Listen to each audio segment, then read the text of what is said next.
দেখুন, আজকে আমি চলে এসেছি একটি খুব সুন্দর মালটা এবং কমলার বাগানে।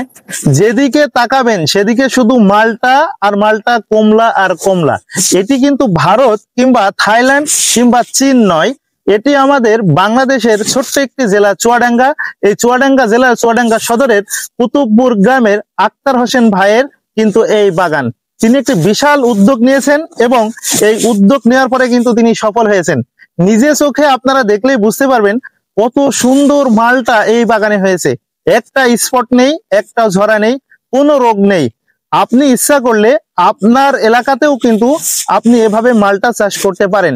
মালটা চাষ করার ক্ষেত্রে আপনাকে উঁচু জমি সবসময় নির্ধারণ করতে হবে এবং আধুনিক কৃষি প্রযুক্তি মেনে কিন্তু আপনাকে এই মালটা চাষ করতে হবে। যদি আধুনিক কৃষি প্রযুক্তি আপনি মেনে, যেমন সঠিক চারা নির্বাচন, সঠিক সময় চারা লাগানো এবং চারার নিয়মিত কীটনাশক ছত্রাকনাশক যদি আপনি স্প্রে করতে পারেন, তাহলে ভাই আমাদের ভারত কিংবা চীন কিংবা থাইল্যান্ডে যাওয়া লাগবে না।